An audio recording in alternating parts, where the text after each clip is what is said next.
artificial intelligence on academic writing. I am delighted to have with us Professor Dinesh Singh, Padma Shri Professor Dinesh Singh, former Vice Chancellor of Delhi University and also currently Chairman of an education committee set up by the government of Jammu and Kashmir. He is also Chancellor of this very important university in Delhi. We have with us Professor Furqan Kamar, who is currently Professor of Management at Jamia Millia Islamia. He is former Vice Chancellor of Himachal Pradesh Central University and also Rajasthan University. He has been also associated has been associated with Planning Commission in some advisory role with regard to education. We have with us Managing Director of Balani Infotech, a premier and pioneering company in the area of electronic resources, Mr. Kailash Balani. And we have a very strong panel today. We have with us Dr. Sri Kumar from Geo Institute, Mumbai. He was earlier with IIM Kozhikode. We have Dr. Rama Patnaik from IIM Bangalore, librarian IIM Bangalore. Then we have Dr. Nabi Hassan from IIT Mumbai, IIT Delhi. And we have Mr. Jaina also. He is from industry actually, and he is currently managing a company, Drillbit, which is basically into plagiarism detection services. We have invited him because this AI is also posing some challenge of detection services. So we are going to have a panel discussion of about 1 hour. This is the format. And before that, we will be having, an inaugural address to be delivered by Professor Dinesh Singh. I had requested him to kindly find time from his busy schedule, and he has been very kind, as always, to accede to our request. So I would like to just say a few words that Balani Infotech has been organizing these kind of webinars and discussions regularly since last many years, and the purpose is to explore new kind of technologies, new kind of challenges which are coming with regard to academic world. Other purpose of these webinars is to create awareness about these latest issues, technologies, and also offer solutions. So the idea before today's program is also to understand what kind of challenges are being posed by artificial intelligence to academic world. It is being said that this is another kind of revolution which is going to impact academic activities, is going to impact entire concept of publishing and how copyright issues, how other issues, plagiarism detection services are also going to be badly. And this is only beginning. Chat GPT-4 has already created a lot of attention, a lot of media buzz, and there are a lot of lot of discussion is being held on this issue. So Balani Info thought that we should organize and invite eminent people, experts who can speak on this issue, and we can also arrive at some kind of understanding which is still lacking.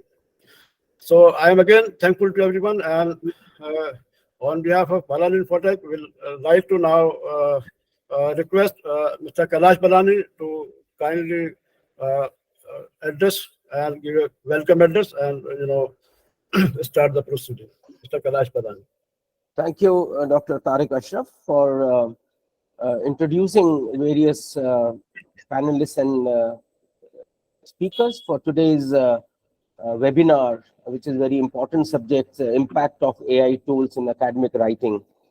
I am very honored to have Padma Shri Professor Dinesh Singh as our chief guest in today's webinar.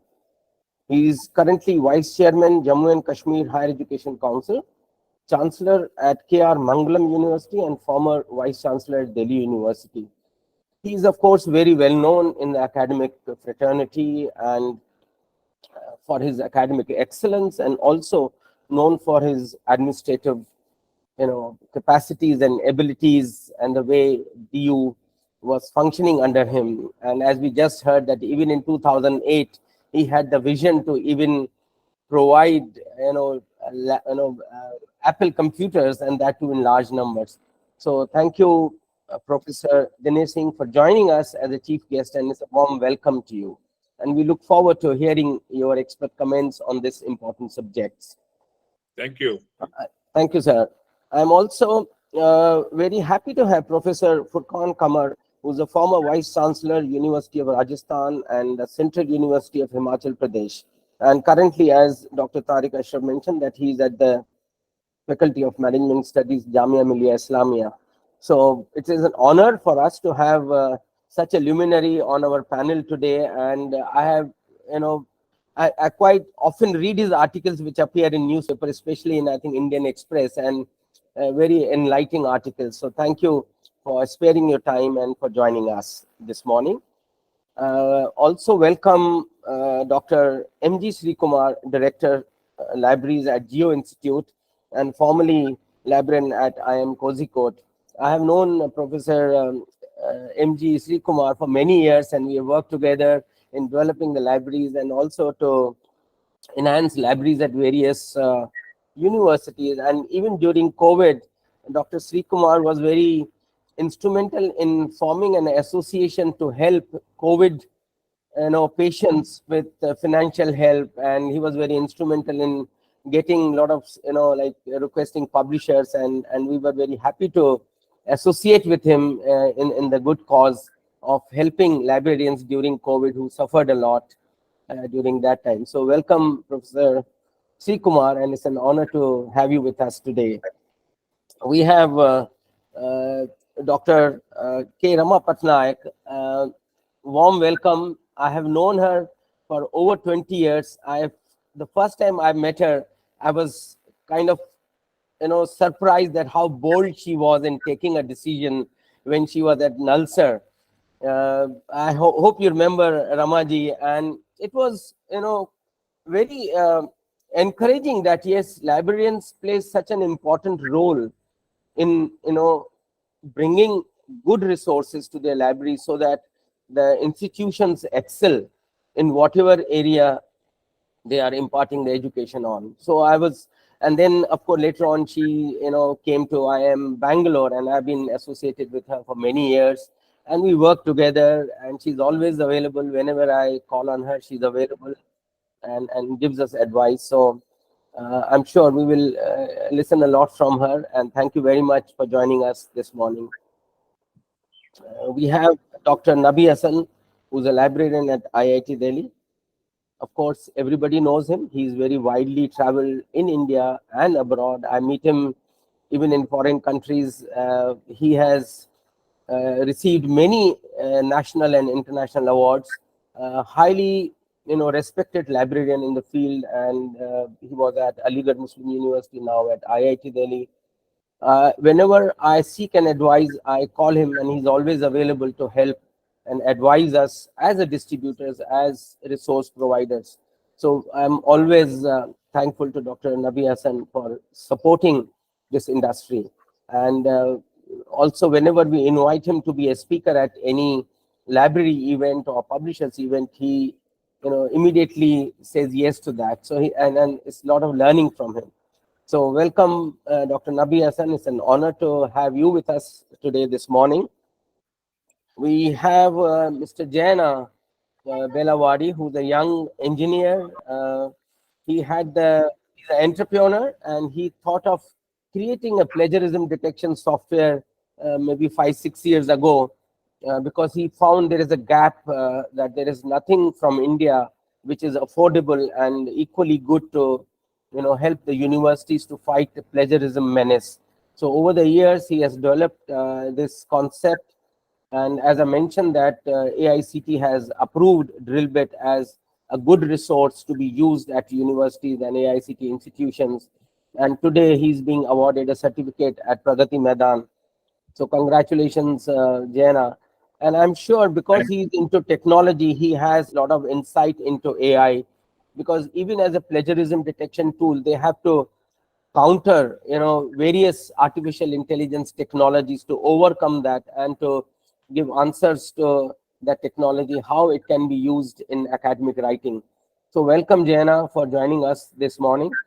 Thank you, sir. Thank you. I also welcome various friends, various faculties whom I know personally, and also welcome many participants who have, eagerly, waiting to listen to experts today. And hopefully, I think there'll be a lot to take away from this webinar, which is a very important kind of a subject which is being talked about. I will just take 2 more minutes because I read in the news there's a lot of talk about AI. Even recently, Aarti Prabhakar, who is a science advisor to President Joe Biden, said that US and like-minded countries, including India, need to work together to shape the course of AI. And they roped in Google, Microsoft, Amazon to ensure that AI is not misused and is, it's used for public good. So I think that's a message we need to convey.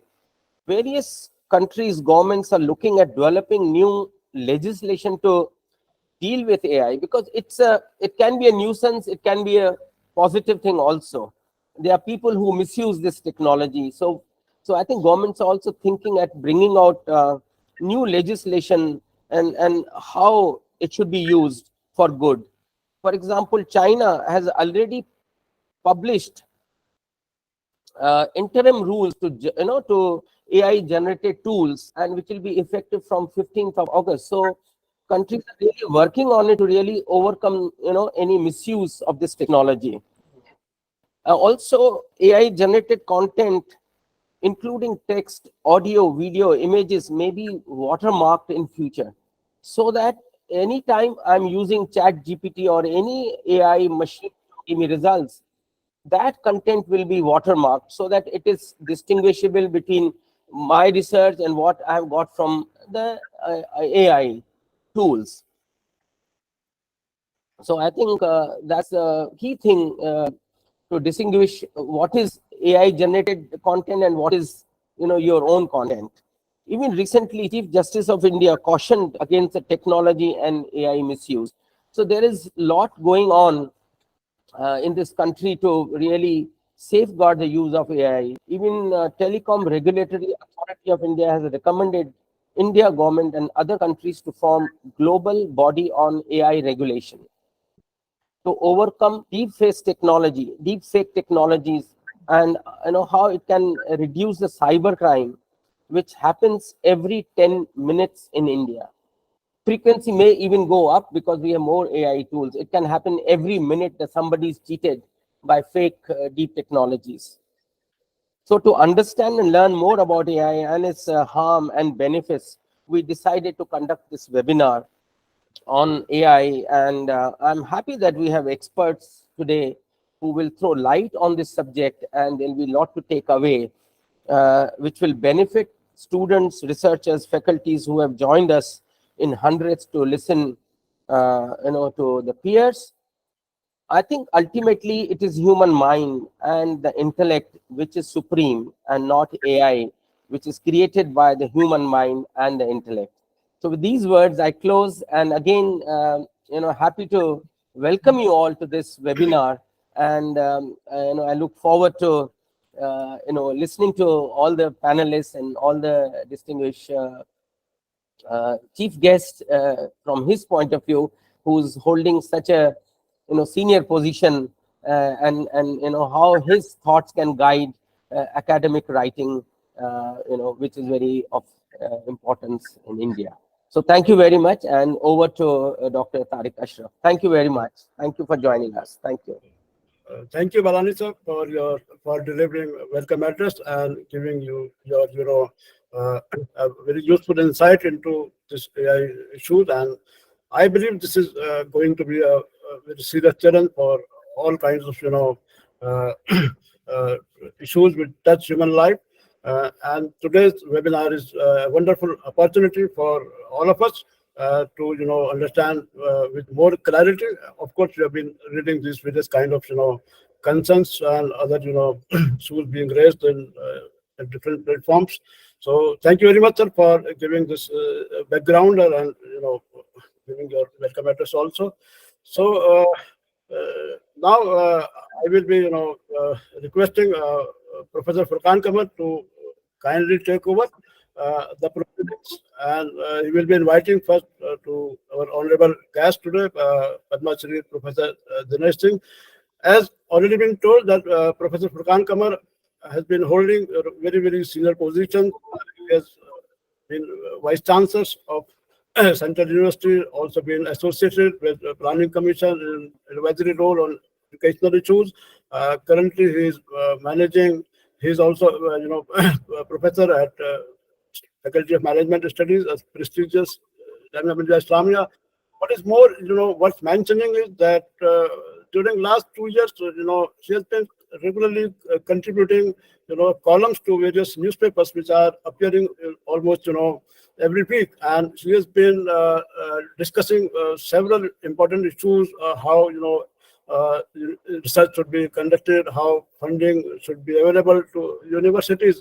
So his writings have been, very, very useful for academic world, and this has been very wonderful to read his new insights, almost every week. So thank you very much, sir, for requesting for acceding to our request to moderate this discussion today. And I hope that you will be available to us in future also for this kind of educational events. So with these words, now I will be handing the proceedings to Professor Furqan Kamar, sir. Thank you. Thank you very much, Tariq Saab and Kailash Balani Saab and fellow panelists.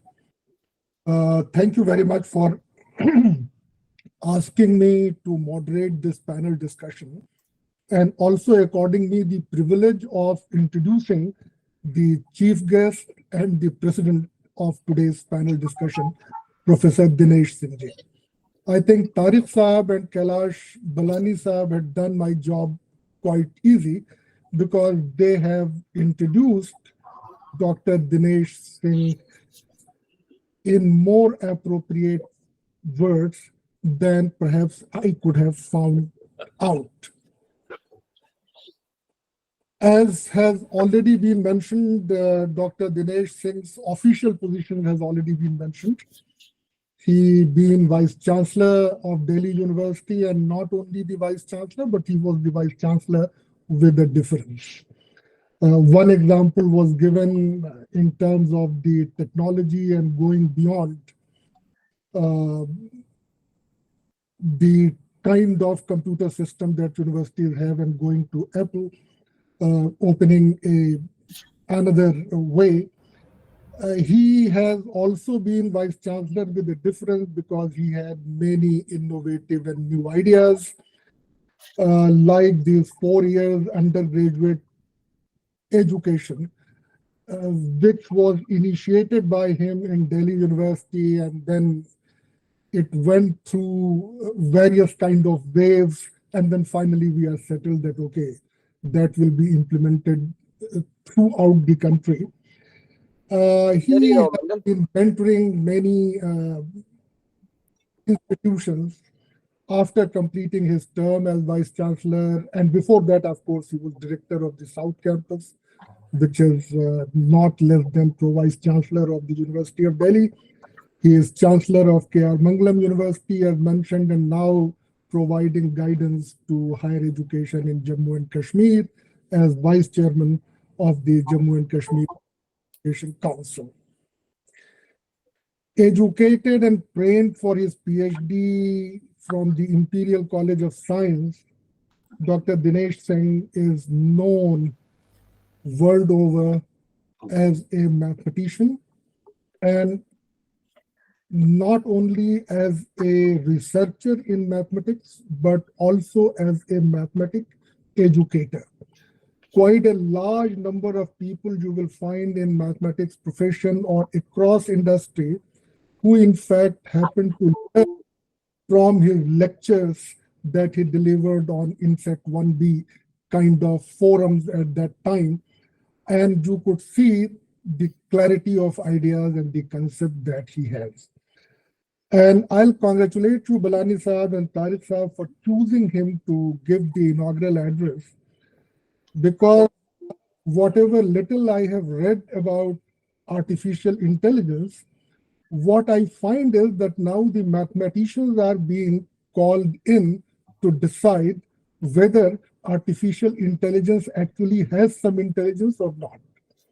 The most recent report in Science is that while AI has passed many examinations, almost 20-25 examination, including medical, engineering, master's level examination, various professional examination, some test which was developed by a mathematician to test whether a person is intelligent or not, way back in 50s and more recently by Turing, on those parameters, it is found that artificial intelligence is not intelligent because it scores less than 33rd percentile.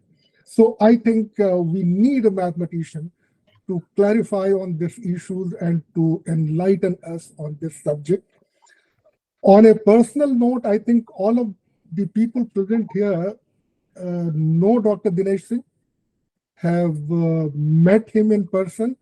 But those of you who have not had the privilege of meeting him in person so far, I must tell you that he being, I think, the tallest vice chancellor, literally and also poetically. He has been the smartest vice chancellor. He has been the handsomest vice chancellor or most handsome vice chancellor that any university ever had. And I had the privilege of knowing him. And I particularly always felt happy that even I have a height of about 5 feet 11 inches, but then I have to keep my head high when I'm talking to him.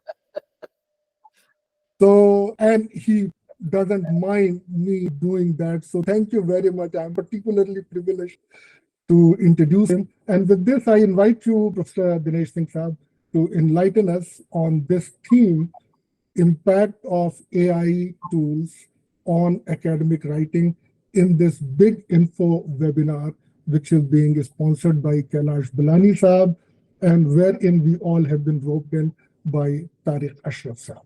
Over to you, Professor Dinesh Singh Saab. Thank you, Furqan Bhai. I am really grateful to you for your kind words. I have benefited much from your experience over the years. I'm not sure whether you would remember, but my first meeting with you occurred in the South Campus when you were with the Planning Commission. And I listened to your address very carefully, and I came back quite energized. And my journey in life has been much enriched because of your guidance, support, and also your good wishes. So thank you very much. I'm deeply grateful to you for saying all those nice things. I'm also grateful to Balani Saab, who also was very generous in his praise. I am not sure how much I deserve this, but yes, it feels good when you hear very respectable, wise members of civil society talk about you. I'm not sure, as any married man knows, ki kahan akal hai. So I'm not very, but I'm thankful to you. And Tariq, my younger brother, he has been a companion in my academics for a long time, and I have benefited much. You know, as Balani Saab said, libraries play a big role. And Tariq was exceptionally devoted to maintaining an exceptionally well-organized library at the South Campus, and we were the first, one of the first in the country, and certainly the first along all the arms of Delhi University to bring in technology. We organized many things. I don't know if Tariq remembers that once we organized when there was no Wi-Fi, we had a radio link, and lectures were held in the North Campus, and students attended lecture in the South Campus, and everything was recorded, and they were digitally empowered. Those lectures in psychology. And so Tariq was a huge support for me. So I'm delighted to connect again with him. Thank you. I have this title with me today, Academic Writing and Artificial Intelligence, or something like that. And like all of us here, I am also trying to get familiar with the subject. I really don't know what I can say, but I can share some of my experiences. And let me tell you, maybe you've noticed this. There is a journalist whom I know, is a reasonable journalist, and he writes some columns for some newspapers. And he's been sending them to me for the past 8 or 10 years. And they're okay. They're fine, and the language is okay. I'm no expert in any case on language, but suddenly in the last few months, I've noticed that the quality of his language, the grammar, the syntax, the way the words are being used appropriately has shot up exceptionally high. I have never had the guts to ask him, but I'm quite confident that he's taking good advantage of either GPT-4 or something like that. Because there is a huge qualitative difference in the style of his writing, the choice of his words, the way the syntax is organized. So I'm certain about that. And that speaks volumes. Because there's nothing wrong with what he's doing. It's always nice to be able to enhance your ideas. So the ideas are his, make no mistake. But then somebody polishes them. And that makes a big difference, the way you convey what you have to say. And essentially, as I have understood, platforms like GPT-4 are really about language. They're all doing other things also. But let me take you back in time. When we talk of artificial intelligence and academic writing, I want to expand, presumably you already have that in mind, but I want to expand the horizon to include any kind of academic writing or academic creativity. And my first encounter with artificial intelligence happened in 1986. I was in the United States, and I have a friend, mathematician, who showed me a program he had developed in mathematics. It was very sophisticated.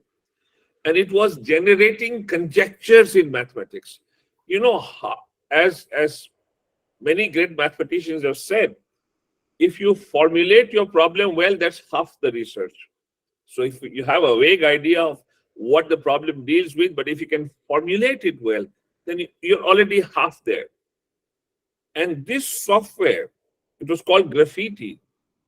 In 86, when I saw it, it was already giving out non-trivial conjectures. So these are really educated, data-based guesses on whether something is true mathematically or not. That's the mathematical conjecture. And I was profoundly impressed. This mathematician and I have been friends for a long time, since my student days. And so I track this, and I hold a position at Houston. So I go there every year. And over the years, Graffiti evolved to an exceptionally high level. The New York Times devoted in I think sometime in 95 or 96, a full-page article to what Graffiti could do. And some of the world's most important and serious mathematicians were trying to prove the conjectures that Graffiti was developing. And that gave me, and remember, computing in those days was nothing like what it is now. So already I could see, and if you could solve a Graffiti conjecture, you could become mathematically very well known. So it was quite a race for mathematicians to see if they could handle the conjectures. Now, the very fact that Graffiti could understand mathematics behind it, so it was really being, all it was doing was looking at hard inputs of data, huge amounts of data. And 86, I mean, computing wasn't so strong, but my friend was using really a Mac. But his code, the trick was to be able to write the code so well. And then over time, he was given a huge grant by the National Science Foundation, and he managed to get good youngsters to join with him. And so Graffiti went to a really high level. And I could see even then that computers are going to play a major role in the realm of artificial intelligence, where ordinary people like us can be part of the journey. And much later, I think sometime in 98, 99, something like that, I took a bunch of students from one of our public schools, 12th grade students, and I gave them a challenge. I asked them to look at prime numbers in the collection of all natural numbers. So I'm sure all of us know what are prime numbers, numbers that cannot be divided by any other number except themselves and 1. And those were the numbers that were sort of very important in mathematics. And I was wanting to see if these kids could do something. I didn't tell them what I wanted. I said, start looking at the way prime numbers occur amongst all natural numbers. So the natural numbers are the counting numbers 1, 2, 3, so on. Prime numbers are 2, 3, 5, 7. No one knows how they occur. The pattern is impossible to predict. But they are very important. And mathematicians have been trying to get hold of this. So I asked them to count how many prime numbers there are for any first n natural numbers. So I asked them to count how many prime numbers there are in the first 100, first 1,000, first million, so on and so forth. And I realized that these kids were really smart. So I told them to plot the graph. So count amongst all numbers how many there are prime, and then start plotting. So when you take the first 100 numbers, what is the number? Put it on the graph. When you take the first 1,000 numbers, how many prime numbers there are? Put that on the graph, so on and so forth. And when you draw the graph, I asked them, what does it look like? And then you know what they did? So they took and I told them this resembles a very well-known function already, the graph. And so they took a whole library of functions, plotted their graphs. And very soon they discovered that the graph that counts the number of primes looks like a very well-known graph, and they identified the graph. What I had not told them was that this had been done by Srinivas Ramanujan about 80 years ago. And you know, Littlewood and Hardy write that the fact that Ramanujan could think of this and think of the way the graph will go and think of what the graph will look like, that is enough to classify him as a front-rank mathematician. Now just think, these were 12th grade students.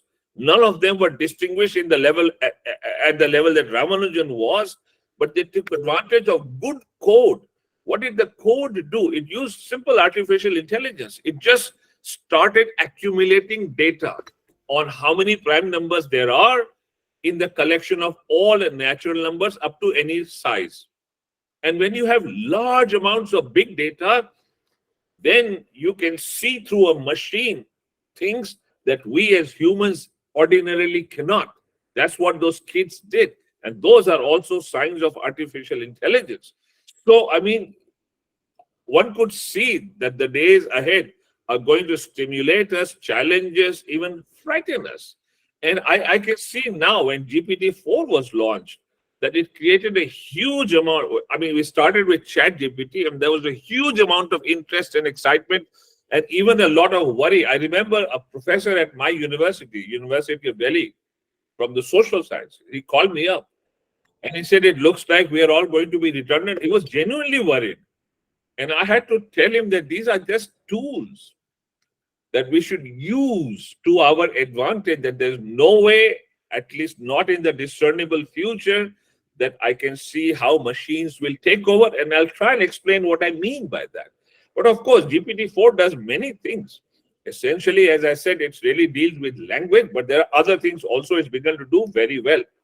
So it's very good with grammar and syntax. And you know, I'm part of a WhatsApp group, a very private WhatsApp group, in which there are some very distinguished award-winning writers of the English language. They're novelists, won awards. They're very well recognized. And just a few days ago, as a coincidence would have it, they began to fool around with GPT-4 and started posting on the group what GPT-4 could do in terms of imitating Wordsworth's poetry, William Wordsworth's poetry. And so they produced a lot of stuff. So what you have to do is you have to be very good at how you give the prompts. And if you give a prompt like write something that looks like Wordsworth's poetry, it may probably do a good job. But if you give it some more prompts, if you say talk about this or talk about that lily or whatever, and then describe the color or something, it'll give you better. But let me tell you, I am reasonably familiar, as most of us are, with the poetry of William Wordsworth. And I really felt that this is not Wordsworth. Of course, the fault may be in the way they gave the prompts. I honestly don't know. But GPT-4 does other things. You know, and in an experiment, GPT-4 was given enormously complicated tax figures, income figures for an individual. Very complicated. And in no time, GPT-4 could figure out what are the tax liabilities for that person. In no time.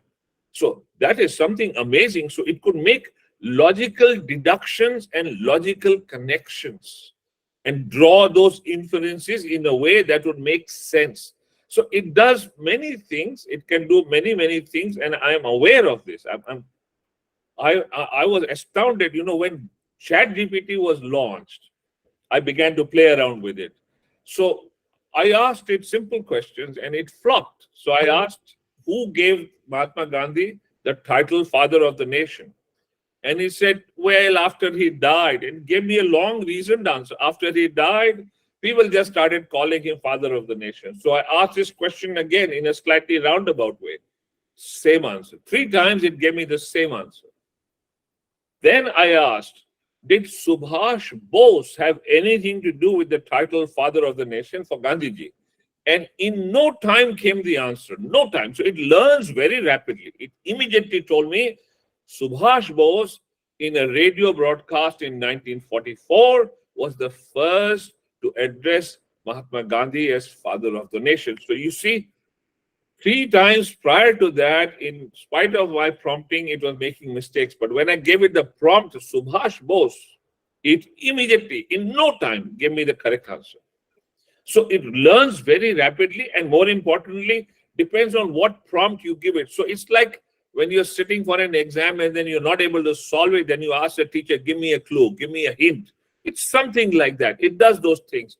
Then I went on to ask it some other questions. I asked some simple questions in maths, trivial, school level, and it failed in all of them. But since then, it has become much better. GPT-4, I'm told, handles things extremely well. And I have one example of what GPT-4 can do in maths and mathematical physics, which is astounding. So, you know, it can recognize diagrams. It can recognize charts.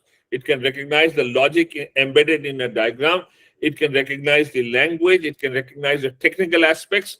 Now, that's amazing. So a visual presentation can be converted inside its internal systems into a very precise, logical, well-founded answer. So it looks at a problem in mathematical physics in the French language. Now, here's the catch. The problem is in the French language. And GPT-4 in no time produces from the chart, from the diagram, a solution in the English language. And now the maths there is pretty complicated. It uses differential equations. So you can see from the time just a few months ago when ChatGPT was unable to answer school level maths, it's already moved to this level.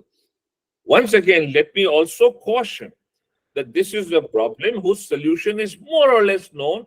A reasonably smart undergraduate will be able to solve it. But this was in the French language and was only a diagram. And GPT-4 in no time produces an answer in the English language. Now, that's something scary. I mean, it does worry you sometimes. But, you know, there are also problems with GPT-4.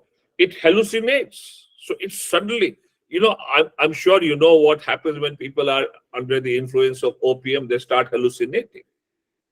And GPT-4 sometimes hallucinates. Even in this business of Subhash Bose, before I gave the prompt, it was just hallucinating that there was no one who called Mahatma Gandhi Father of the Nation. Only after he died, people started doing that, so on and so forth, so on and so forth. So it can stray. Even now, in spite of GPT-4, it does hallucinate.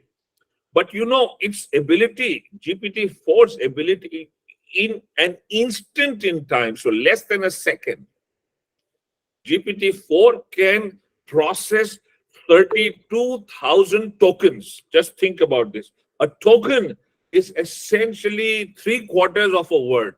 So if you know 3/4 of a word, the chances are you will know the word.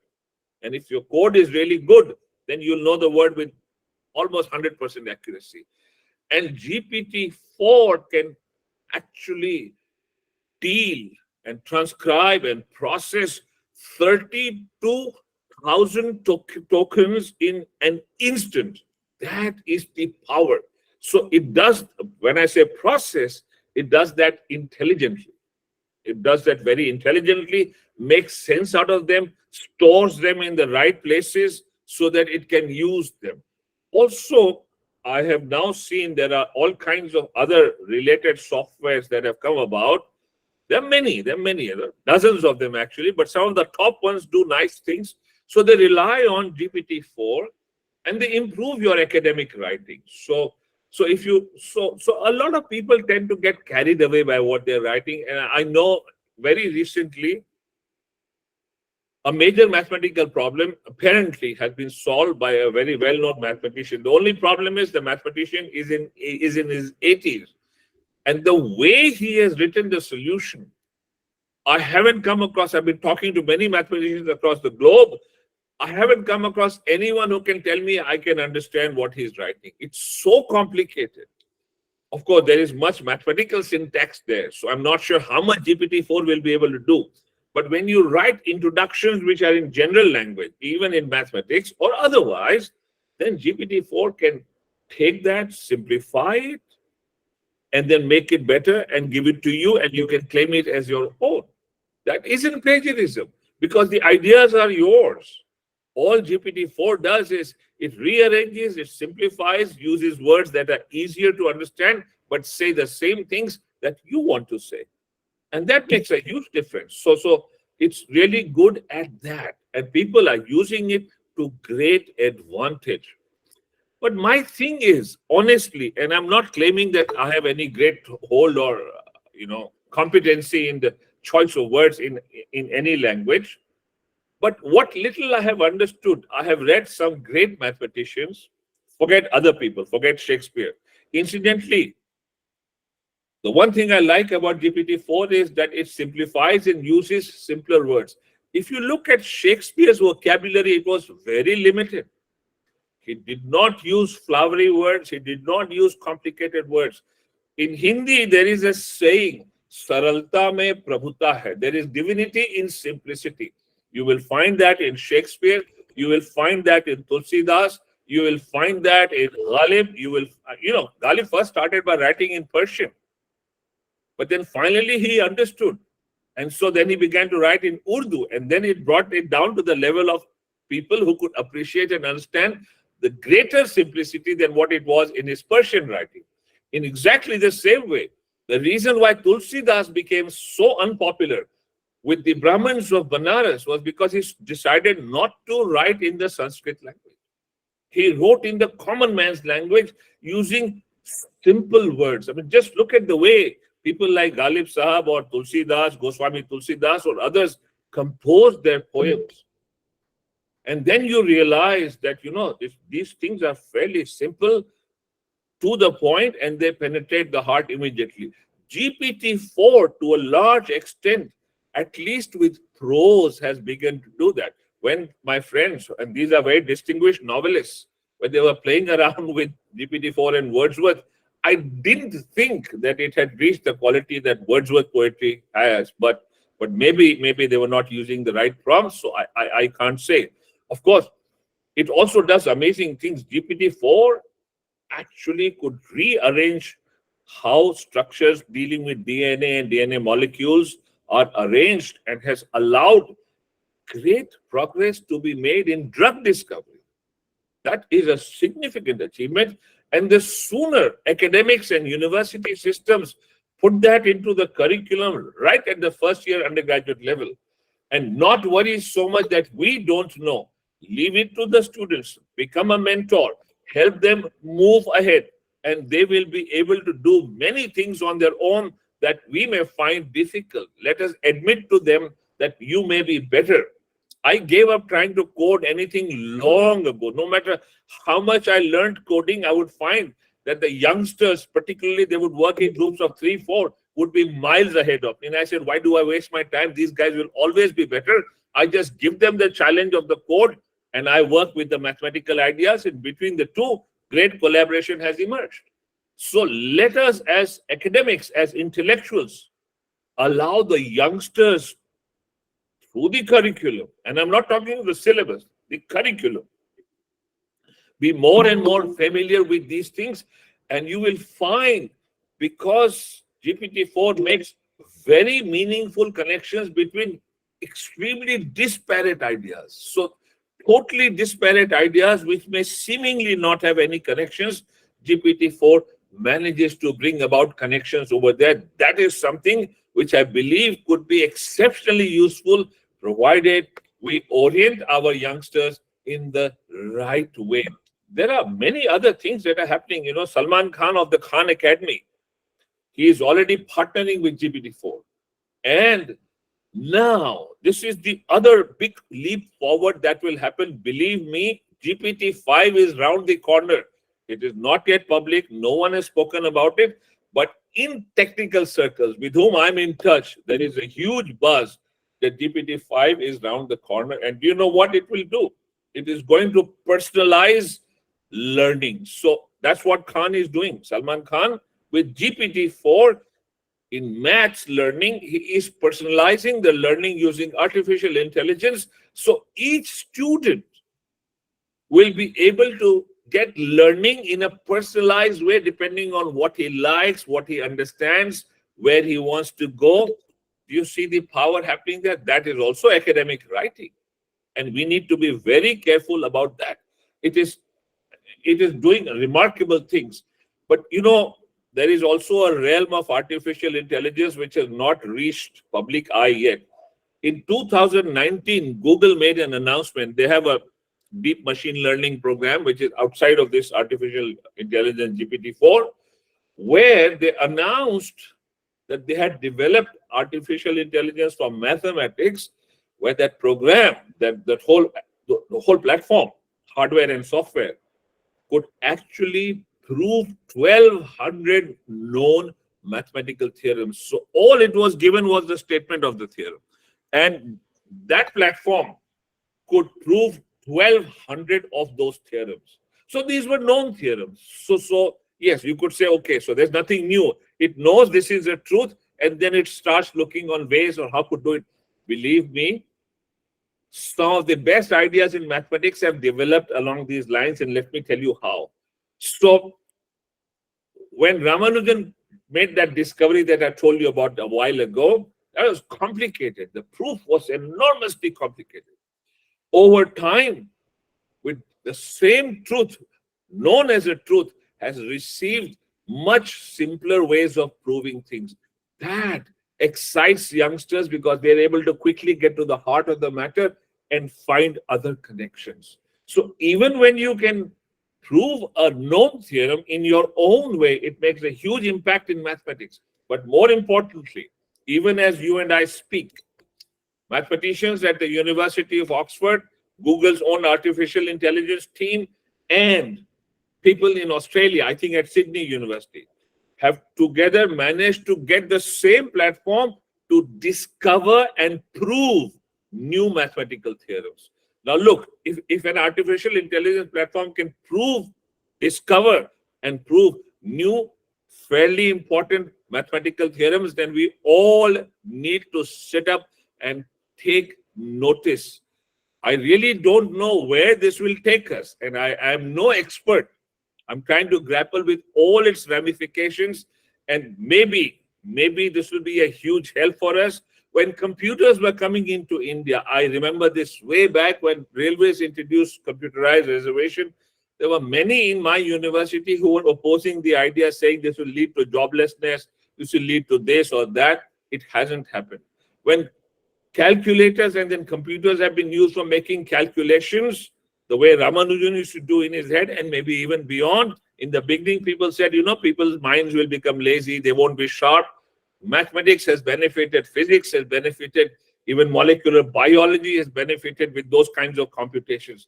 So I wouldn't worry too much about that. There are just two things I want to say because I'm a romantic at heart.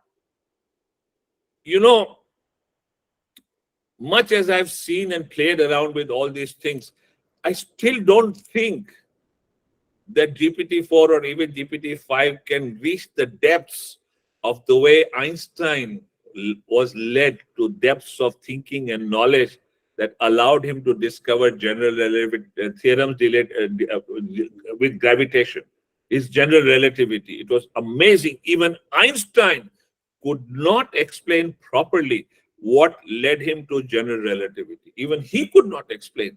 And I'm not sure if GPT-4 or 5 or some other systems like this have already reached anywhere close to that kind of system.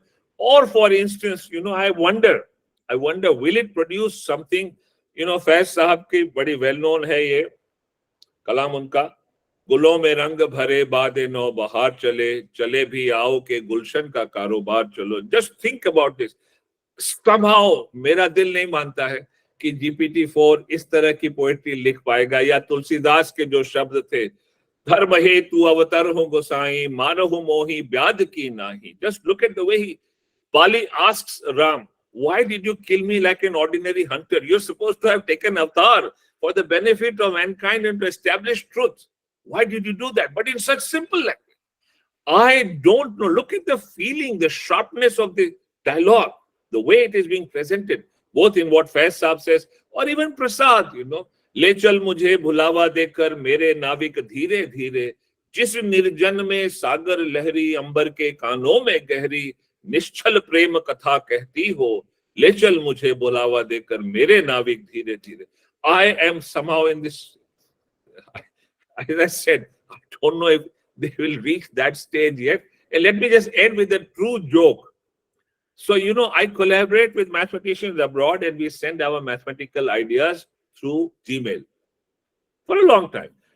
There's a technical term I use called operator. We deal with the theory of operators or operator theory. And so the word operator occurs a lot in my emails. And when I had first started collaborating, I realized through email, after a while, you know, Gmail would bombard me with a kind of message. Dinesh Singh, we have the right job for you. Of course, I didn't give a damn. But, you know, once when I was vice chancellor, and I was still collaborating deeply with my colleagues abroad, one day in a fit of idleness, I said, let me see what is it. Maybe I don't want the vice chancellor's job. What will they give me? So I opened that email and believe me, it says, Dinesh Singh, the right job for you, desktop operator, 15,000 rupees. So artificial intelligence can make mistakes. Anyway, thank you very much for this patient listening. I'm honored and delighted to be part of this group here. Thank you very much. Thank you, sir. Thank you very much. It was Thank you. wonderful insight into, you know, and the way you presented, you know, mathematics through mathematics. I think it's a very enlightening, yeah. And I think, at least in my case, I had not thought of that, and I think it was learning for me also. So thank you, Professor. Thanks a lot. Thanks a lot. Thanks a lot. Thank you very much, Dinesh ji. I think they have recorded this talk. Yes. And I would suggest to Kailash, Balani ji and Tariq Saab to copy and paste this transcript of your lecture to GPT-4 to give a summary to see how intelligent is the GPT-4 to understand extremely intelligent lecture. Sure, Yeah. Dinesh Singh. We'll do that, and we'll report to Professor and other attendees. Yeah. Thank you. No, you have in fact said that, okay, humans have been doing a lot of those things from where this artificial intelligence learned. And then you explained all the possibilities and you suggested the immense opportunity that this ChatGPT offers. Not only the ChatGPT, but also all the large machine language kind of templates, which are now being integrated into various other search engines and other things. And then finally, at the end, you say that it may have to take a very, very long time to actually present itself like a human as far as the emotions and the feelings are concerned. In fact, to some of my colleagues, and many of us are in fact still using the free version of the GPT-4 and ChatGPT. So we don't know what are the possibilities with the paid version. But then the ChatGPT is also a very smart tool. For example, one of my colleagues, the moment he discovered this, the very first question he asked, because he dabbles with the stock market, that, okay, is it desirable to invest in the shares of this company? And he gave some prompts and some data to prove this point. And this artificial intelligence is smart enough to say that as a language tool, I'm afraid I'm not competent enough to give you advice on investment decisions. But still it gave some advice, but with the caveat that in case you suffer some losses, don't hold GPT responsible or AI responsible. So it is not only that it is intelligent, but also it is apparently smartly intelligent. So I think we will be, the panel would be deliberating further from their point of view and from their perspective. And I assume, Dineshji, that you would be staying throughout and preside over this panel discussion. I'm here. Oh, great. Thank you very much. So maybe at the end, you will also get another opportunity to perhaps summarize or modify or moderate the position that these panelists take. So I'll go in the same order in which the name of the panelists was given. So very first person is Dr. M.G. Srikumar. He been librarian of IIM Kozhikode, and now he is with the Geo Institute. Kumar Saab, as we had discussed, maybe each panelist could speak for, say, 3 minutes. Yeah. 3 minutes is a precise number. And then after one round, we can have some discussion around the various ideas that emanate out of your presentation. So, Dr. Srikumar. Thank you so much, sir. You can hear me now? Very well. So at the outset, I would like to thank Professor Dinesh, sir. It was so exciting to hear, so insightful, thought-provoking, and it really unleashed the potential that GPT, the generative AI technologies can give. So thank you so much, sir. With that note, we would start.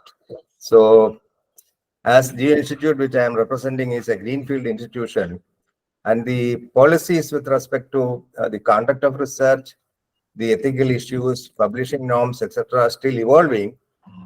I will just give a general perspective of my understanding about this evolving technology.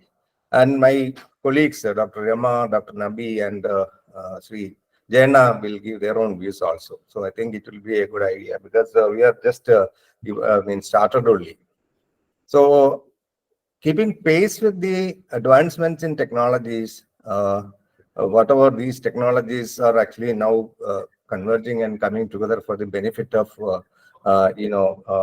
science, the learning paradigm also has been shifting from document-centric to knowledge-centric, from search-centric to conversation-centric, from human-centric to human-centric knowledge to AI, artificial-centric, intelligence-centric knowledge, also from pull mechanism to push mechanism, etc. So that is exactly what is actually now experiencing in the field of the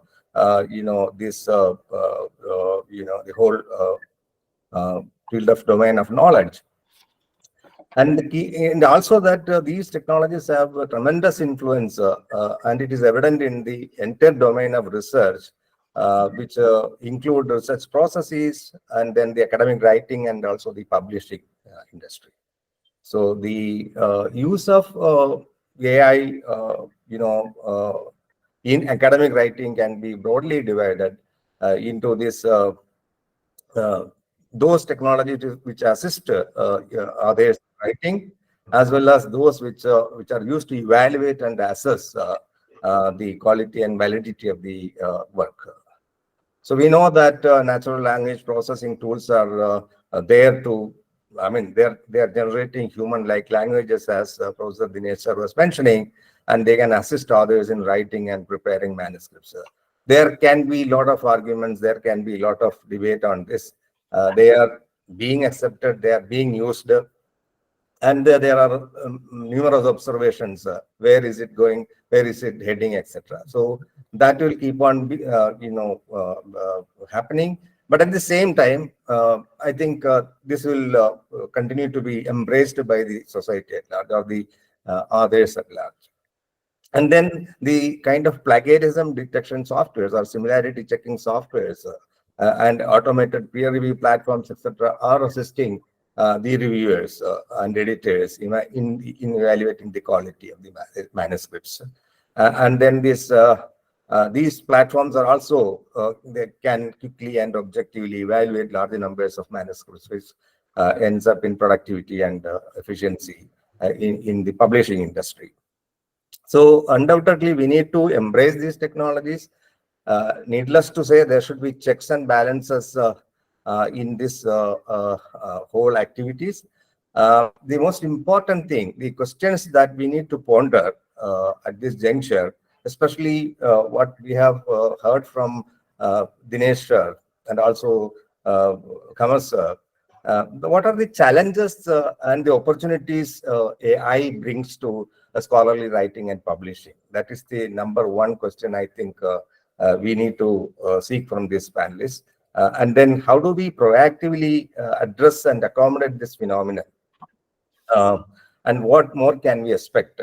Because, it is still evolving and we have no absolute idea as to how it is going to be, affected. And then would it be ethical to use generative AI tools like ChatGPT? Because most of the cases, there are numerous other generative AI tools. For example, Bard is one, which is still getting perfected only. Maybe that's the reason it's not very much being discussed. So that these kinds of tools can, used to write reviews or review scientific articles and scholarly journals. That is another question. So would it be ethical? So then how effective are these applications that are used to track the text prepared with the help of these chatbots, and how they can be improved? And then the most important question is how do we acknowledge the this authorship which is actually created by using these chatbots? So that is my opening remarks, sir. Thank you. Thank you, Professor Shri Kumar. You have again pointed out that what are the challenges that this technology is posing as far as the academic teaching and writing and learning is concerned, and then what could be the possibilities. I think we will revert back to many of these issues. Coming to Dr. Rama, who is librarian at IIM Bangalore. And Rama, you have been saying that all institutions are struggling to develop some kind of protocol to minimize the harms that they think this artificial intelligence could pose in this teaching, learning, and knowledge creation, knowledge development process. So it is now your turn to kindly elaborate on this idea that you were initially mentioning. Thank you, professors. I hope I'm audible. Yes, you are. Yeah. So good morning to all of you. And as you are saying that, as you have asked me that institutions are challenged. I mean, the ethical or integral role of institutions are challenged with these AI tools. I just confine my discussion on what we are doing and how, as a librarian probably, or as a library professional, how we can assist in the academic writing and use of AI tools. I think we also have used many of the trial versions of summarizing tools in the past. And what I was told in our institute, since IMB is a very research-focused institute, that students, doctoral students especially, are not to be encouraged to, use any kind of summarizing tools. So it was like taken as something which has to be built in within the doctoral students, as to read, write, and summarize on their own. But given the literature available on specific topics, again the question came that to whom it should be encouraged, to whom it should not be.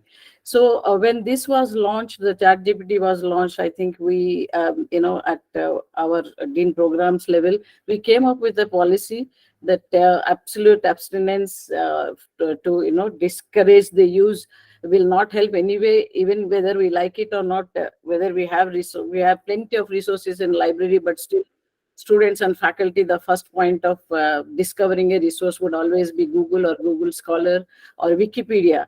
So in spite of all these bans and all, there is a tendency to go and use it. So what is evolving is especially with academic writing is for first time researchers, probably for the first draft, like how you can improvise your vocabulary, the framing of hypothesis or literature review, or how you can actually identify journals that are useful for your research. So what is citation styles and all. I think for a first time researcher, instead of he spending a lot of time in learning on his own, I think probably these tools will help a lot in generating the first tool. So the ChatGPT or any other AI tool could be a first time as a starting point of a research rather than an end point.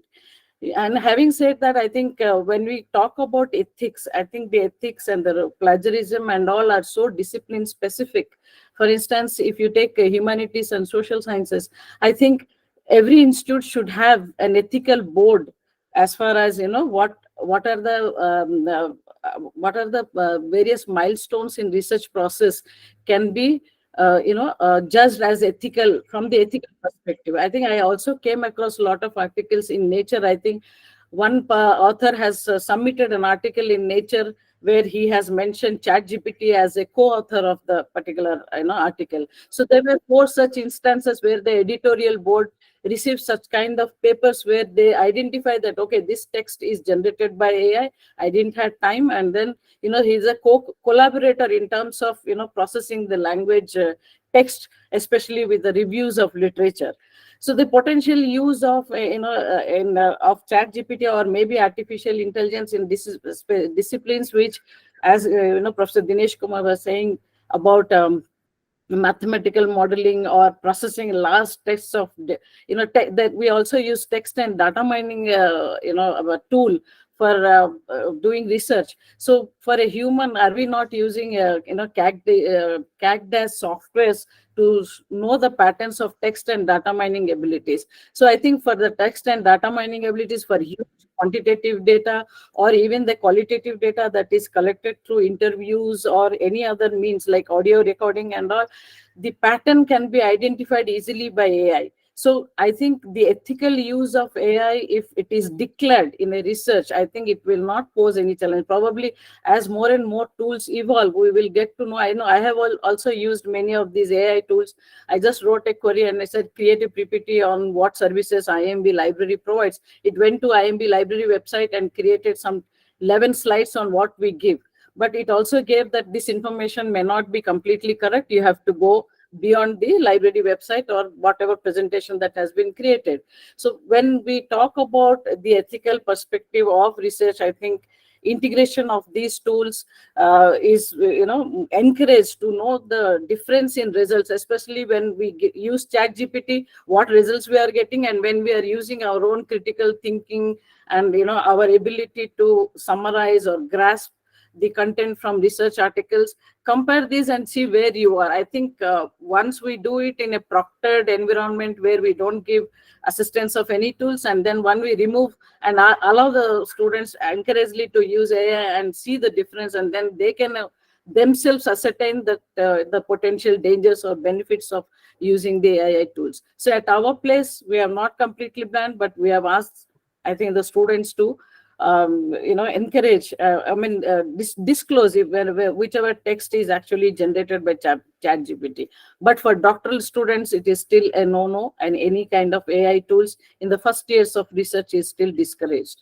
So I think as the discussion yours, probably I will share some of the instances which might be useful for this panel to discuss beyond this. Thank you.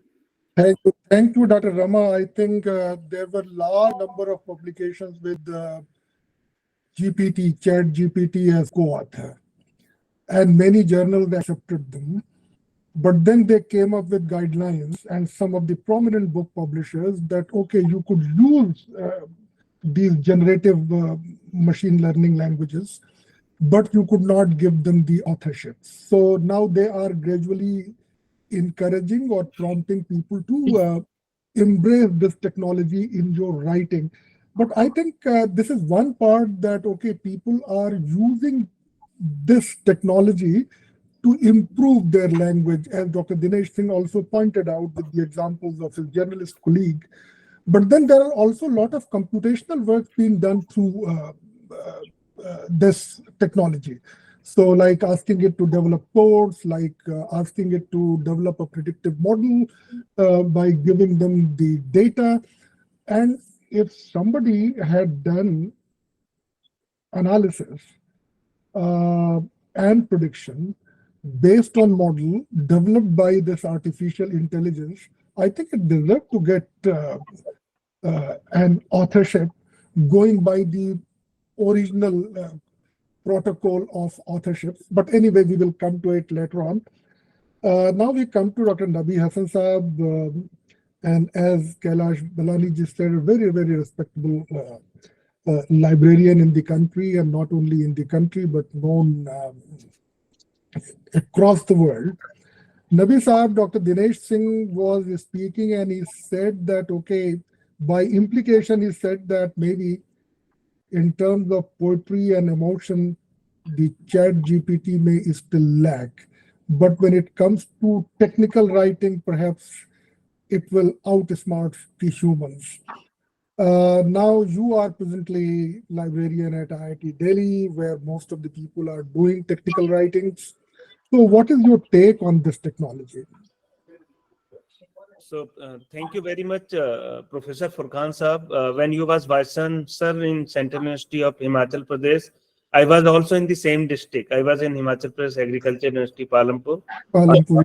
Yeah, I worked there for 13 years. Unfortunately, I could not meet you because those were your very busy days, like lot of inaugurations and Bhumi Pujan and all those things were happening. So thank you, Balani Infotech, for giving us the opportunity.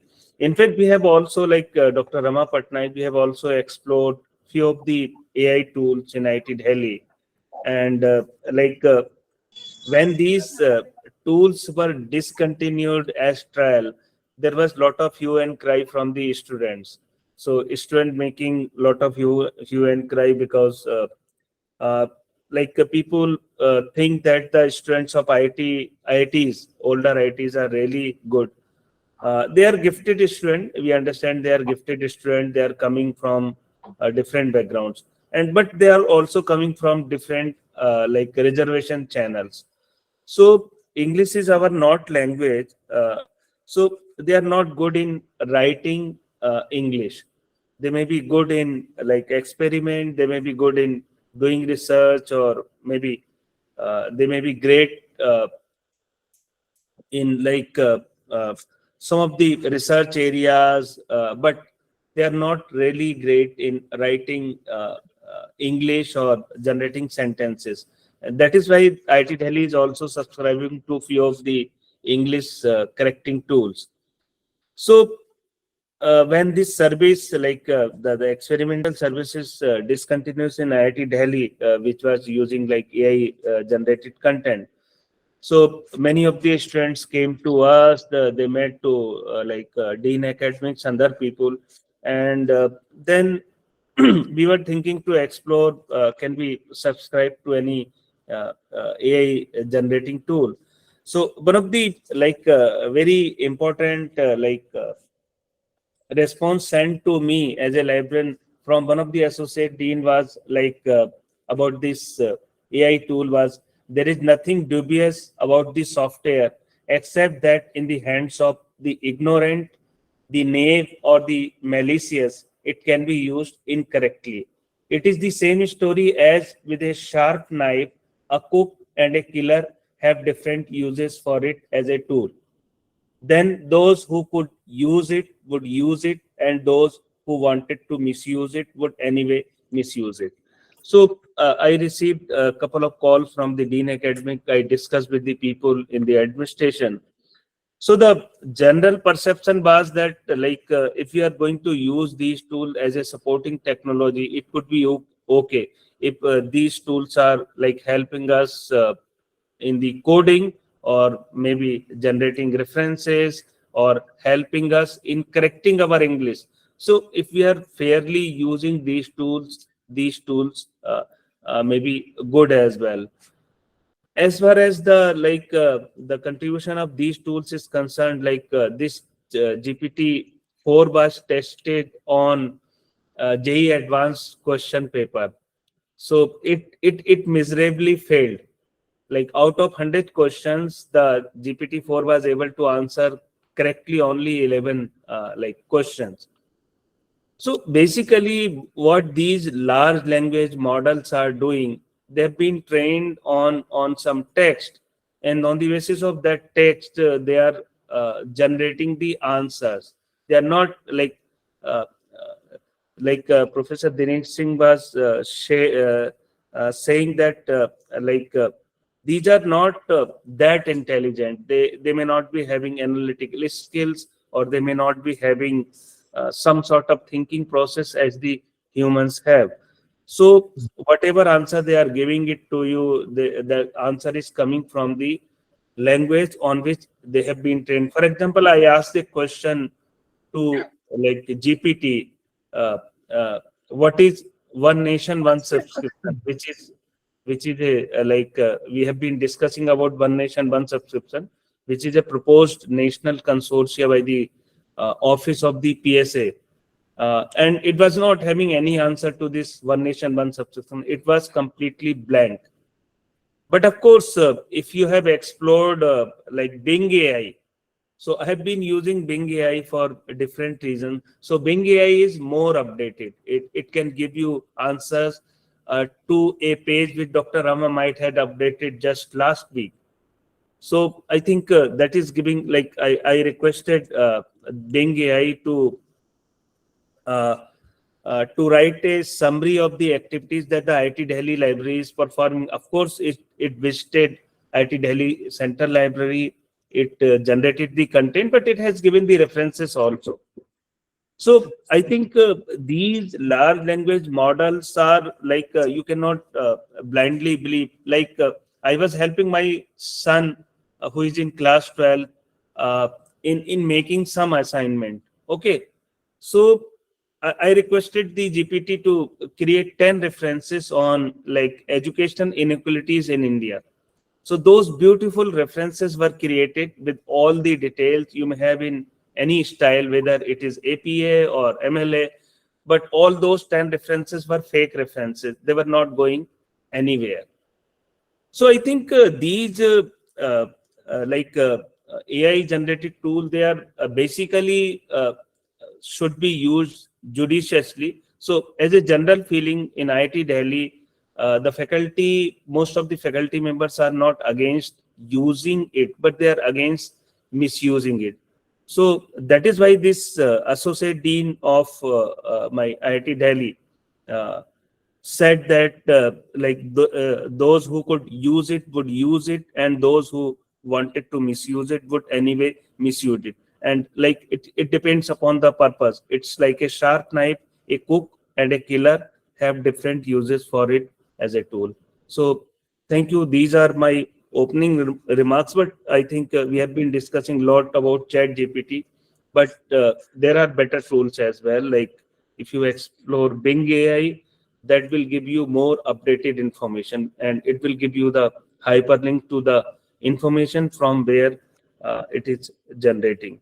So of course we can use for our different writing, there are other things as well. And we have been exploring many AI generating tool like ChatGPT or Quillbot or Paperpal or Jasper AI or Pro Writing Aid or Writeful. So as a library professional, I think we have to learn more, because there could be a query from any part of the institute. So we are training ourselves like these large language models are training, and we are trying to have as much information about all these tools as possible, and we are trying to assist our students and the faculty members how you can avoid misuse of these tools. But as of now, we do not have any policy. Thank you. Thank you, Nabi Hassan Saab. I think you indicated another possibility that these AI tools are also could be as smart as human beings by creating fake references and by generating fake summaries of the ideas. And also pointing out that the ChatGPT and GPT-4 are not the only one, but then there are other things which are integrating AI technologies. So you cited the examples of Bing. One question that I would come to you afterwards, we had thought that the opposition to AI would come from academics, from the scientists, from others. But interestingly, most of the oppositions to AI has come from the big information technology companies themselves. What could be the reason? Why are they feeling threatened? Do they know a lot more than what we know sitting outside, and therefore they are feeling endangered and threatened, or there is something more to it? Now we are coming to our fourth very important panelist, Dr. Jaina Belwadi. Dr. Jaina, initially when this ChatGPT came in, so people would give some problems, some questions, and it will create an essay of 500 words or 600 words. And then when you read those essays, you could make out that this is probably written by the AI tools, ChatGPT, because the language has a set pattern. There are certain phrases which will recur in them. But then the humans are also becoming smart. So some of our colleagues, they said that, okay, they generate a text using GPT-4. Then they run it through Killbot to paraphrase it. And then they pass it through the Grammarly. And after that, the text that is available looks like very real, very original, as if written by human being.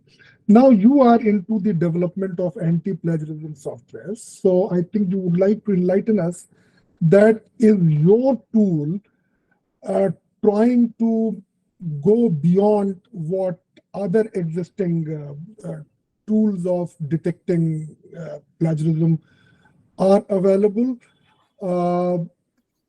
And also you may want to tell us that this AI, since it copies, learns, summarizes, and writes, so it should also be possible for this artificial intelligence to have a built-in provisions for doing the plagiarism test, that any text which is uploaded on it, and if you ask the question that do you think that it has originalities, or is it copied or hacked, what is your take on these issues? Dr. Thank you, sir. Yeah. Thank you, Furkan, sir. I think I'm audible. Yes, you are. Thank you, sir. Good afternoon, all of you. I would like to thank Balani Infotech for organizing this event and giving us an opportunity to be part of this panelist. Since our topic is on impact of AI tools in academic writing, I am representing Drillbit Plagiarism software company, and we are the first people to get queries when ChatGPT is launched, how plagiarism software companies will encounter this ChatGPT or AI generated content. Because we were handling only the similarity check, text similarity matching concept, but suddenly when ChatGPT was launched, it is expected, or it was assumed that most of the students may use this ChatGPT in writing their assignments or thesis or dissertations. So we are the first people to get questions from many industries saying that how do you encounter this ChatGPT content. So again, it was a challenge for us to take up this matter because this was also new to us. Since even though we are a software company, but AI detection or a ChatGPT content detection, it was new to us. So then we waited for 2-3 months to understand how ChatGPT is going to work, or how it is generating the results, because many people said that it is writing like humans. It may write using standard words, or it may use complexity in the writing. This was the challenge for us when we started working on the AI models. Even Drillbit also is launched AI models to detect the AI content. Most of the reports, when we updated AI model to detect the AI content in students' assignments or dissertation thesis, we are started observing that yes, there are students who are trying to copy content from ChatGPT using ChatGPT or any other AI tools they started using. Already we see in our reports that most of the or many of the students are using ChatGPT content. Earlier, you used to see many sources which are copied from the publications, but now we see that many students are trying to get content from the ChatGPT. Even ChatGPT is supporting for text as well as the images. There are some tools are already started working for the image creations. Even the research, when they do research, they may take some images also. So that is also not very far to take images from the AI tools. But one thing, as per our analysis, even ChatGPT is trained on the previous data till 2000. As Nabi sir mentioned, ChatGPT is able to answer only the questions are till 2021. It is trained till 2021 data. If you ask for 2022 or 23 data, it won't answer. It says that it is not trained after 2021. But Bing AI is the new tool where it is working with the live content. Like Bing is indexed a lot of content from the internet, so it is updated with the live content. So it is able to answer even 2022-23 content. So that is the difference between the current ChatGPT and the Bing AI, as Navi sir mentioned, because it is working with the live content, so it is able to answer for even recent questions with the links, because Bing is indexed a lot of text content, so it is able to give the reference as well as the recent answers. So this is the one take. And as per our understanding as a technology company, we are also working on the detection of the ChatGPT. So even our tool is able to detect the ChatGPT content up to 90% accuracy, because there are some students copying the content from the ChatGPT and going to the Quillbot or any other paraphrasing tool, rephrase it and resubmit. So still we are also facing a lot of challenges in implementing the AI detections. And one more important is false positive. So even though students are not using the ChatGPT, but still software says that yes, there is a ChatGPT content. So this is also major drawback in detection of AI tools. And one more thing important is using the AI tool is it is not creating any innovative content. As a researchers, when they are using the ChatGPT, they should understand that it is not creating any innovation. It is not giving innovative content for their research. It is only generating or repeating the research which was done earlier and rewriting it. It is not creating, or it is not doing any creativity for the researchers. It can be used as a research assistant, not as a whole part of the research team. So this is my feedback, and we are also trying to get some guidelines. There are no policies or guidelines or the rules and regulations from the institutions and the publishers to how do we implement. As a demand from the industry, we have implemented AI model. Already Drillbit supports AI model. It can detect and say that okay, this portion of content is human written, this portion of content AI written. But as a policy, it is not yet ready. So we also waiting for policy to come from the institutions or UGC or AICTE body. Any bodies can give us the guidelines on the AI content detection. So then it will be easy for us also to adapt in the plagiarism detection. So this is my thoughts on this. Thank you. Thank you, Dr. Jaina. Dineshji, would you like to come at this stage on any of the issues, or should I hold you till the end after the second round? Furkan bhai, I may have to leave shortly. So that is why I asked you. So I would, if you don't mind, I would like to sort of.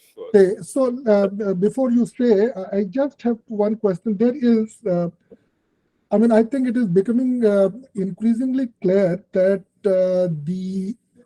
these large language models or AIs could be a great tool to enable people to learn. So their ability to learn expands.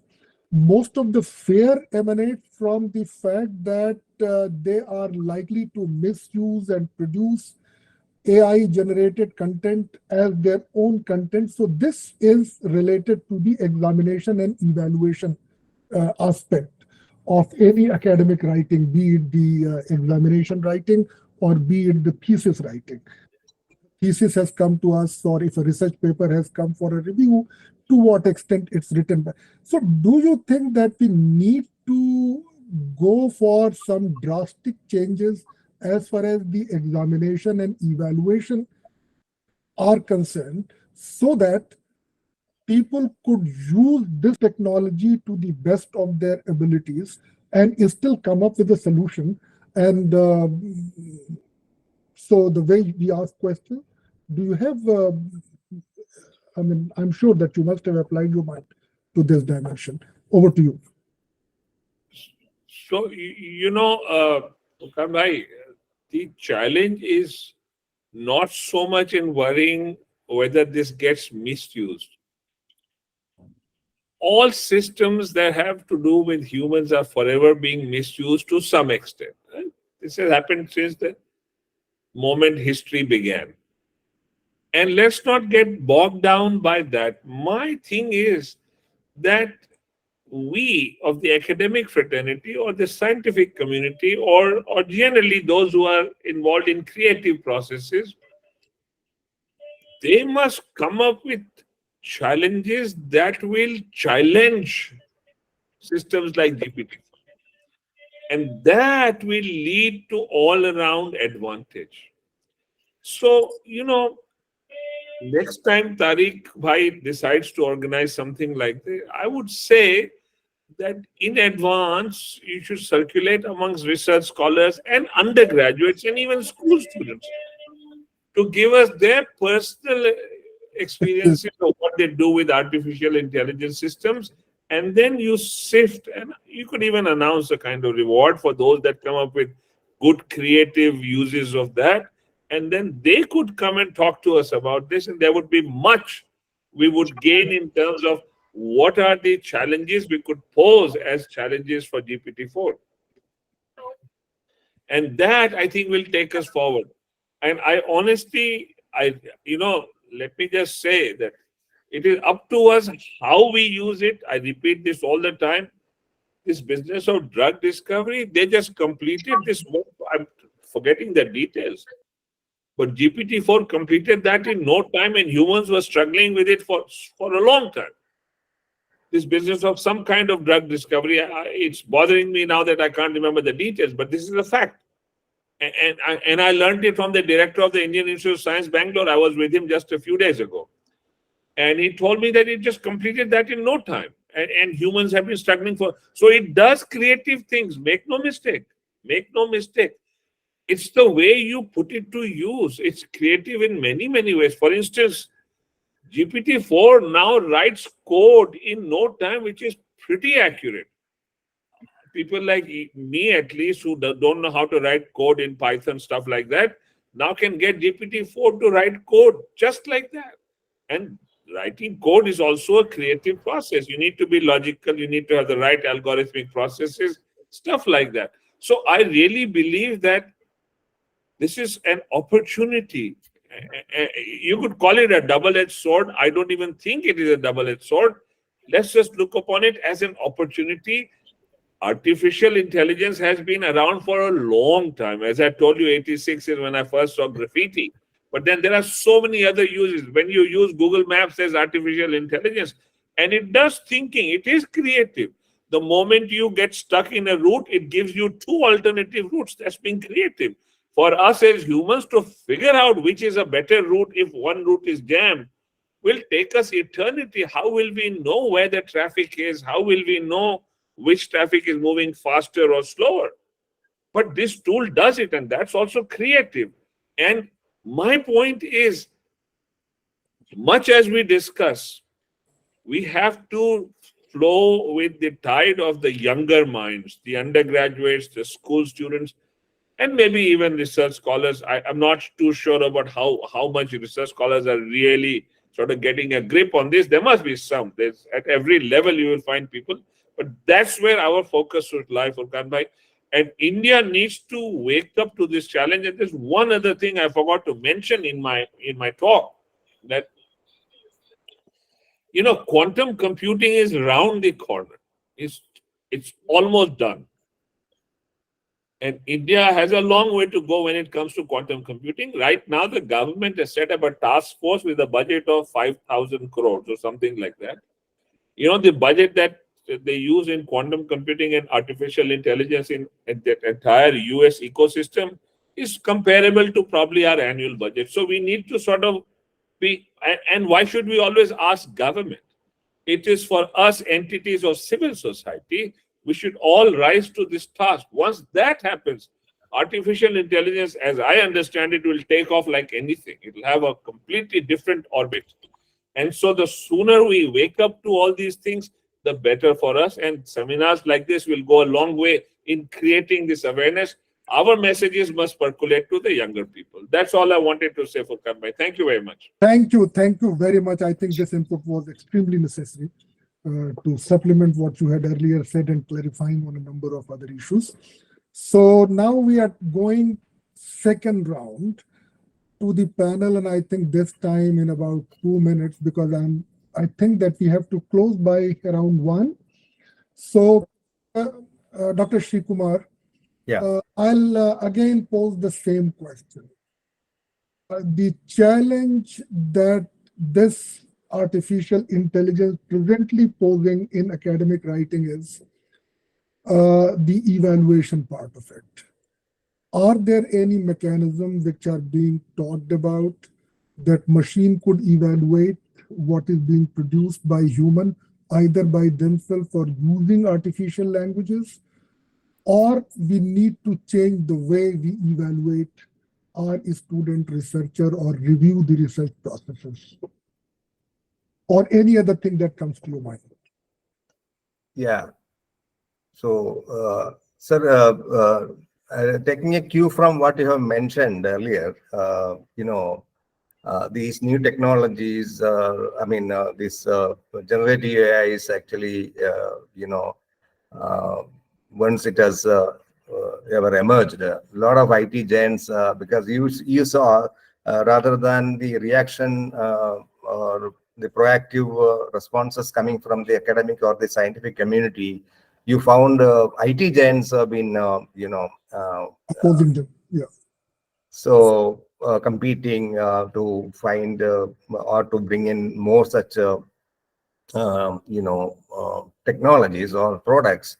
It is nothing but, the survival issue. Because these technologies are not only disruptive, they are sometimes destructive also. So they kill other,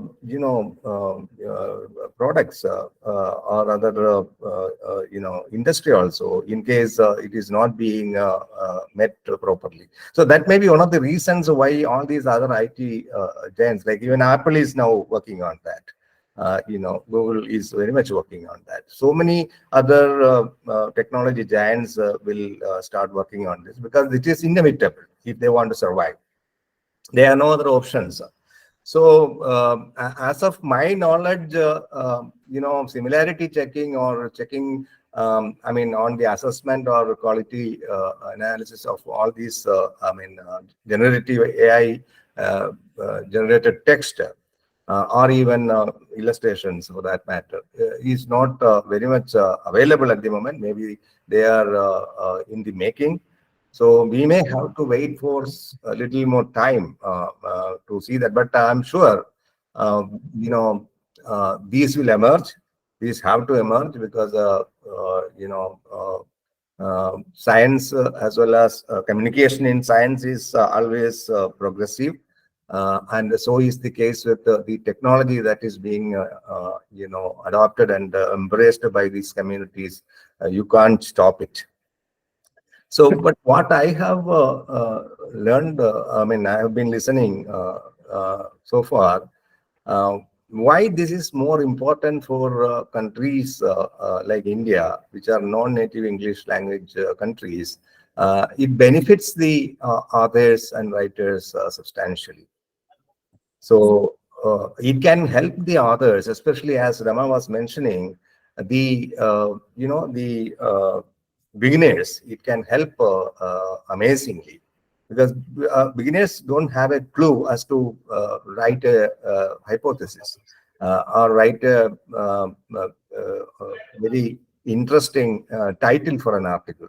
So if you look at these kinds of tools and technologies, they come quite handy in helping the authors, especially the native authors, right through the entire life cycle of research, be it title, keywords, abstracts, introductions, materials and methods, results, conclusions, or even referencing. So I think it is really to be seen as actually a helping aid rather than to be seen as a threat to the community. Of course, there should be checks and balances. That also will definitely emerge as we pass by, because these are things that are natural offshoots of these kinds of technologies. So you just can't stop this current. So that is what I feel. Thank you. Thank you very much. Coming to you, Dr. Rama, I think you have taken a progressive view about this issue in IIM Bangalore, and therefore you want to embrace this technology. And I think it's the right approach. In any case, I read somewhere that the probability of a paper being read from title till end, maximum 10 people might be reading it. Most other people who cite a paper, they just read the abstract that is given there, or maybe they are taking a sentence from other people's researches. So even when artificial intelligence was not there, people were doing these kind of things. So human intelligence was doing this. So I think you are in a way very, very correct in that okay, facilitate people to do their systematic literature review, what has entered into the lexicon these days, and also other things. But yes, again, when it comes to reviewing a paper, when it comes to reviewing a thesis, the challenges remain. So do you have any protocol in place, or would you like to have any protocol in place? You're on mute, Rama. I muted because of the background noise. Okay, thank you, Professor. Actually, the whole concept of research, academic writing and all, if you place ethics as a core skill, I think everybody will be discouraged to do anything untoward or what is not expected for an ethical academic writing. So this cannot be true for all groups of researchers. So when you take, say, college students or students of MBA, doing assignments. We were actually talking in an orientation session. I am doing a company research on, say, Pidilite company or a Pidilite or a chemical industry. So we have actually demonstrated in the class that if I am asking for giving the financial ratios, and it's competitive intelligence and all that. The ChatGPT only just gave from what is available in public domain, and it actually suggested that you please consult these XYZ resources for going deep into it. Then when we actually questioned again for financial ratios 10 years ago and maybe of 2022, so it actually generated some financial ratios. When we checked with the annual reports, it was exactly not the same. So there is a tool called Perplexity or something which actually generates these faults, as Nabi has said. So as I said, like, the implementation of these tools at various level, when we have developed the, ethical research, like we have an institutional review board, which reviews proposals from the perspective of ethics. So if each of these each of our higher education institutes have, the institutional review board with members evaluating proposals and coming up with guidelines in terms of not only writing assignments in the, graduate studies, but also at doctoral level, and also at the level of faculty. So for instance, faculty writing papers will depend a lot on research associates for finding journal articles and writing review of literature. So that is, from that perspective, we thought we will be taking this tool called what is Scholarcy or Quillbot. So which immediately, like I put 1,000 word article, then it actually summarizes on 4 points, like what is the idea of research, what is the originality of the research, and what were the findings. I know that, as you said, most of us will only restrict to reading abstracts and not go beyond that. But there are AI tools which go much beyond than the abstract level. So there can't be any uniform policy or guidelines for every stage of researchers. So like for assignment writing, at least we insist on 3 citations and click on that. There are URL checkers, whether the URL is correct or not, it can be checked instantly. When we ask students to write projects, at least from the Google they take it, but at least the references from some subscribed library resources. And for first year and second year doctoral students, how to trigger research. So curiosity, I think, can generate ideas what is not available. So ChatGPT and AI gives what is available, so that cannot spark. So but from the available literature, how an AI tool can spark curiosity, that can be definitely ascertained.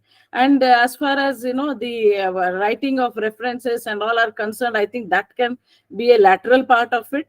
But review of literature, identification of journals, or identification of databases where you get the data, I think artificial intelligence has a lot of potential. It has to do with how we come up with policies. And we do this, as Professor Dinesh said, that we should have surveys of asking people what is their experience, in writing research. So when I think the ethics is a personal resolution, and if you are, ethically, writing something, or if the ethics of research is core to your academic publishing, I think all these can be has a potential of overcoming it. I don't think ChatGPT have any negative implications until we engage with it in a rightful manner.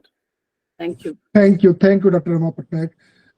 Coming to you, Nabi Hassan Saab, I think one question is already pending with you, that why are the technology companies themselves opposed to the idea of artificial intelligence, and they don't want artificial intelligence to go on as rapidly as possible, or any other issue that you may want to flag at this stage? Actually, these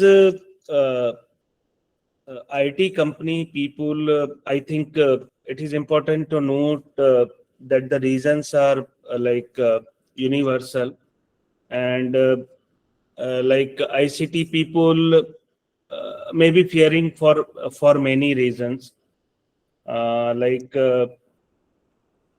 job disruption may be one of the reasons, because the ICT people may feel threatened by AI-generated tools, as they could potentially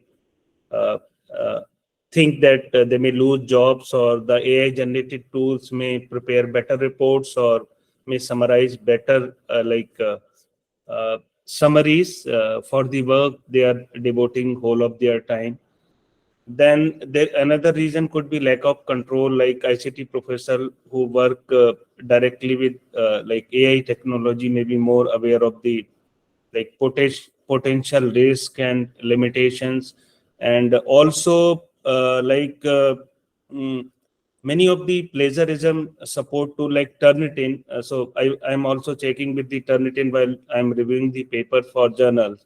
So it is able to give us the report on AI generated content. It may not always be like correct because it has been trained on some content. So although the content may be belonging to a person, but still the content may be similar to what on what it has been trained. And also there are technical challenges, like ICT professionals are likely to understand the technical complexities involved in developing AI systems. So like coding and other things, it is very good and very easy to generate through AI tools.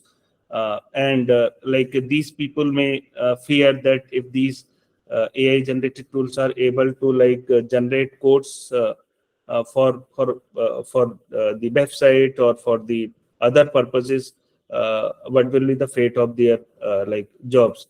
Then there are ethical concerns as well, like ICT professionals are more likely to be familiar with ethical dilemmas posed by AI. For example, there are some of the cases filed as well against some of the AI sites.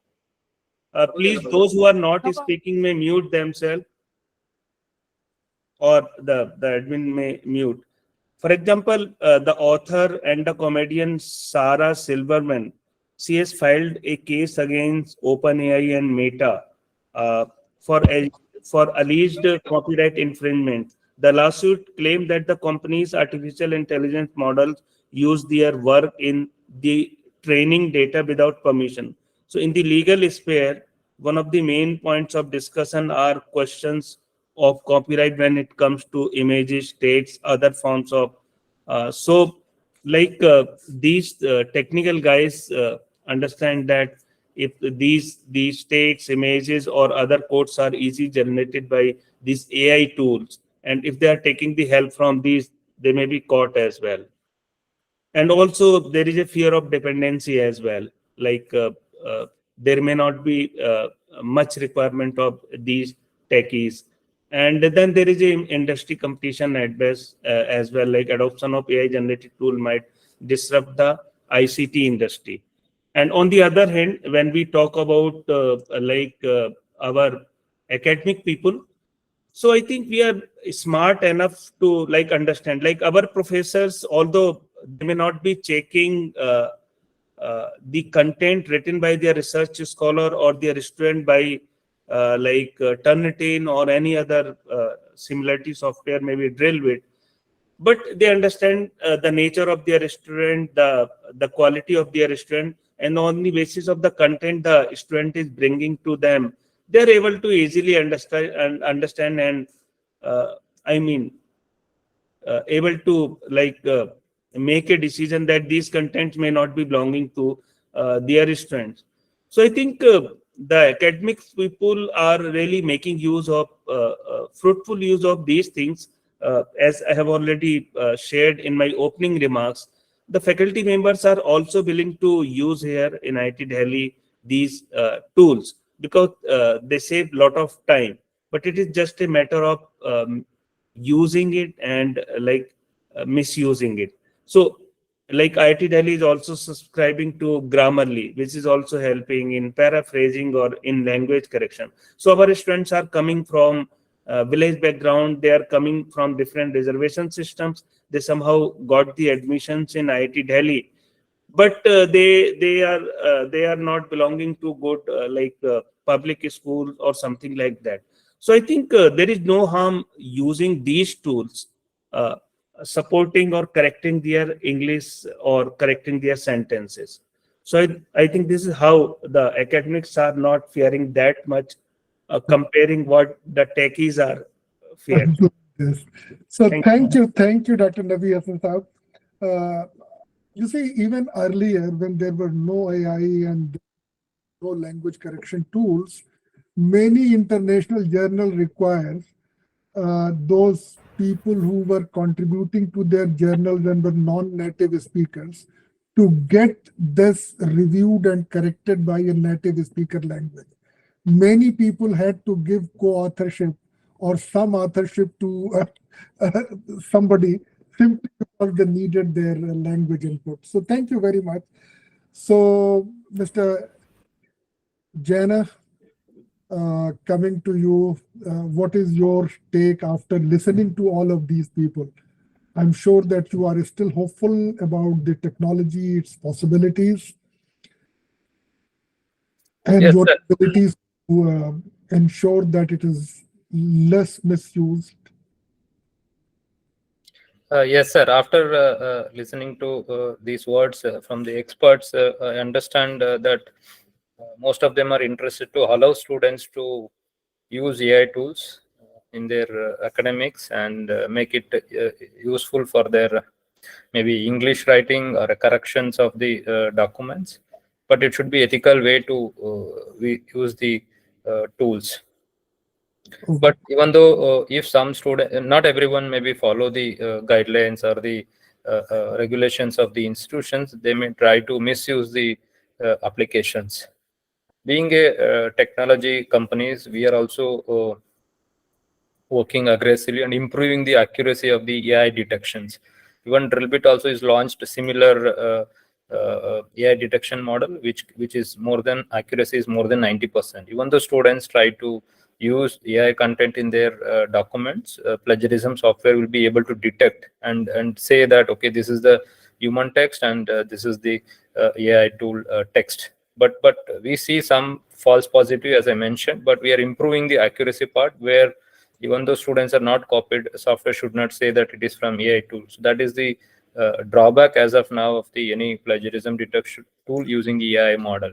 But we are also improving it using the same concept of AI tools, large language models. So this will be improved, and the researchers, if anyone trying to misuse AI tools in academics, will be punished maybe as per the guidelines. We are also, as I said, we are also waiting for the guidelines from the institutions how to use of this AI detection also. How much percentage should be allowed because of the false positive? The institution should consider to give some relaxation on the AI detection. Like in similarity detection, they allow some 10%, 15% because of the false positive. In similar way, for AI also, they can allow some relaxation and implement some guidelines. Okay, maybe 20%, 25% can be AI text and rest should be the human text. So these kind of guidelines will help even plagiarism software companies to implement this AI detection for academics. Thank you, Dr. Jana. I was looking at the chat box and there are many comments. I didn't see questions as many. Rather, I didn't see any questions. There were suggestions. There were some more inputs given by the distinguished participants. I was fascinated by one suggestion that, okay, any text that is generated by AI should be watermarked such that if anybody copies and pastes it anywhere, it tells automatically that this has been copied and generated by this text. I don't know whether it is technologically possible at this stage.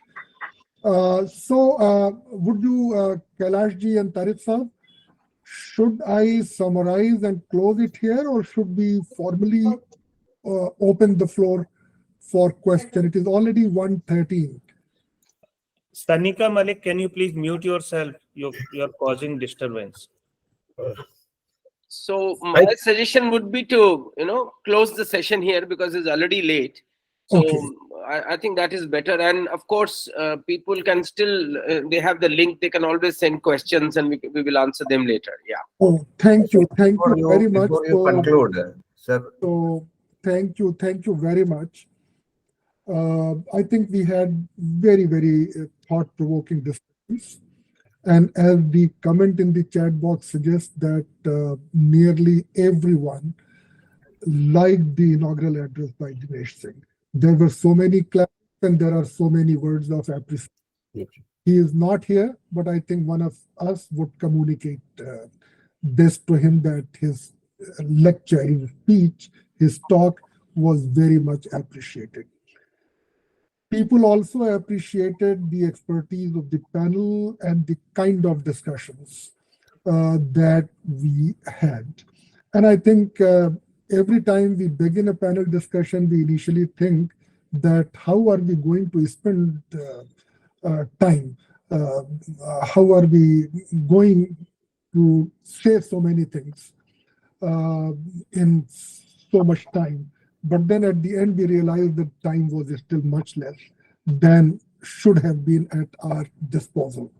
I think while I was moderating the discussion and asking questions, seeking clarification for you, I was giving my ideas. Just a couple of points that I would like to say based on my understanding so far.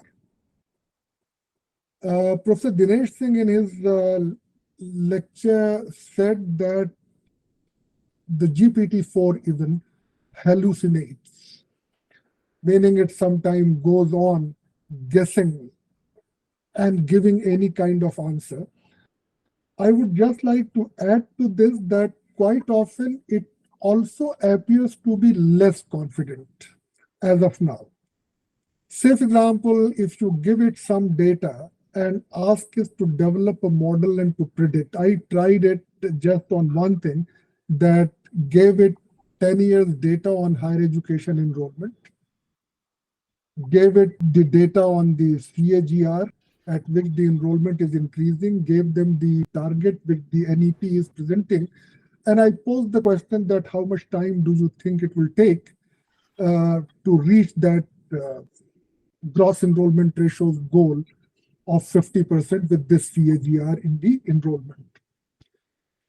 First answer, correct answer, which matched with the Excel calculation that we had done on our model. Then we said that regenerate the response. It gave another answer, and that answer was totally different than the first answer. That shows that the student was not confident about the way, otherwise it could have simply said that I have given you the calculations and that is the correct answer. Press the button third time, altogether different answer and the wrong answer. So to me it appears that it is not also is still as confident, but people say that as they train more, they are going to become better. Second thing, I think it came out from the Rama in her second round, that you see technological solution to ethical issues. That is what we have been doing so far. So all those anti-plagiarism softwares are built around that we will be able to address this ethical issue. But I think we still do not have a foolproof solution to this. So solution to ethical issues would lie in the ethical conduct of faculty, of researcher, of librarian, and of all professionals. Third thing is that in addition to the existing challenges of evaluation assessment, I think one of you answered, I think Dr. Nabi Hassan answered, that students are known to their teachers, but that happens when the class size are controlled, when the student-teacher ratios are reasonable. But when you are in a university where nearly 80% of the students never come to the class because the classroom cannot accommodate them, and when you have a centralized university or when you have a CUET kind of testing where large number of people appear, so evaluation are also done by machines. And there is a possibility of the greater misuse or cheating. I'm not saying that when there were no artificial intelligence, there were no cheating, there were still cheating. So I think the real challenge is this. So challenge may not be as much in the elite institution, in the premier institutions. One last thing that I would say, that increasingly I'm seeing a generational gap or generational change over time. For example, when people of our age, we were students, our focus was on retention of knowledge, because retrieval was an expensive process. Going to a library, spending time in the library, finding the book, not being sure that you will find the book again so easily in the shelf. So reading them and retaining those knowledge, and when we were taking notes, then there was also some retention in the mind. Then came the photocopying technology. Then we found something interesting. We just made photocopy that, okay, we will read it later on, and then we will retain. Quite often it never happened that we read them. And even the retrieval was difficult. Today, the retrieval has become very, very easy. It's also a repetitive process, and many students sometimes have a feeling, and including research scholars and teachers have the feeling that why retain knowledge when you can retrieve it at a click of a few buttons or by moving your fingers. And therefore their ability to retain knowledge is getting shrinking. I don't think that this will be something good. For example, if today you all could speak, or if Dinesh Singh could give lecture, that was based on the knowledge that he had retained, had gained over time and had retained. You all could speak based on the knowledge that you retained. None of you were all the time trying to retrieve the knowledge. So maybe for some research input that was extremely useful, but then for a large part of the job that we do, I think the retention is important. So I think let this technology not numb our faculties of learning and retention of knowledge, in the hope that, okay, everything is available and whenever we want, we can retrieve it. If we do that, then I think we will usher in the rule of technology much more quickly than the rule of the human being. So I think I'll conclude here, and then we'll hand over to whom? To Kailashji or to Tariq Saab to carry the rest of the process? Thank you. Thank you, sir, for this wonderfully moderating the session. It has been really, a treat to listen to all the panelists, all the experts, and especially to Professor Dinesh Singh, who spared his valuable time. So, Furqan Saab, this has been wonderful moderation for me personally after a long time, having such a good webinar on the topic which deals with library science, and I'm extremely thankful to Balani Saab for creating this kind of wonderful platform where we can have this candid and open discussions and can invite eminent people. I will look forward to Furqan Saab for for sparing time in some near future also on some discussion. We are shortly planning one webinar on new education policy, and I hope that his services will be available to us. So I will be extremely grateful. So I will now requesting our science communicator and academic writer for Balani Infotech, Ms. Nikita Vanjari, who has been working with who's working on this platform for the last couple of years, to kindly come and deliver formal vote of thanks. Ms. Nikita Vanjari. Yes, thank you so much, sir. Many thanks have been shared in our chat box and by our participants. And my thank is one such thank in the line. I'm very thankful to our prestigious chief guest, firstly, Padma Shri Professor Dinesh Singh. His insightful session has enlightened us and encouraged us and started this session with such a enthusiasm. Professor Furqan Kamar, sir, for moderating the session, opening the session, moderating with such a calm, and then concluding for such clarity. With this, we understand with brief the impact of AI tools on academic writing, which is such a buzz thing right now. And this session added more value and more insights in area. Our honorable panelists, thank you so much for taking your time out Without you, this session would have not been such clearer and such insightful. Thank you so much, Dr. M.G. Shrikumar, Dr. K. Rama Patnaik, Dr. Nabi Hassan, and Mr. Jaina Bilwani for taking out the time. Okay. Lastly, Fine. our panelists. Lastly, our participants. Definitely. Okay, fine. Go ahead. Yeah. And Mandal will. We apologies. And lastly, thankful to all our participants for joining, for taking out time. We have shared feedback form in the chat box. I can see that few have submitted the feedback. Yet, if you have not submitted, we will share at your registered email ID.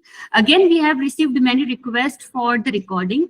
Soon we will share the recordings as well on our YouTube platform, and the similar link will be shared to your registered email ID. Please keep the patience for the e-certificates. We will provide you e-certificates within the 1 month of this session. Thank you so much. Thank you to Kailash Balani sir for organizing and conducting such BigInfo webinars for all the participants over and over again, and every time raising the bar of the webinars. Thank you, Tariq sir, for such wonderfully organizing and taking forward this session from the start. Thank you, everybody. Thank you to Balani team as well. And Thank you very much. Thank you all. Thank you all for the opportunity. And Nabi Hassan Saab, at a small place in Dharamshala, we could not meet, but Dharamshala and Palampur were twice as much distance as Jamia and IITs are. So I'm sure that we should soon be meeting in Delhi, either in Jamia or in IIT Delhi. Yes, sir. You are most welcome, sir. So it's been a pleasure, and Tariq Saab, always you are most welcome. Thank you, sir. Thank you, sir. Thank you so much.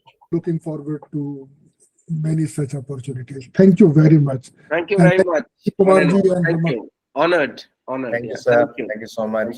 Thank you. Thank you, Kailashji. Thank you, everyone. Thank you. Thank you, Rema. Thank you, Nabi sir, Tariq sir, all the participants. Thank you. Thank you. Thank you, everyone. And now we will be closing it formally. Thank you. Thank you.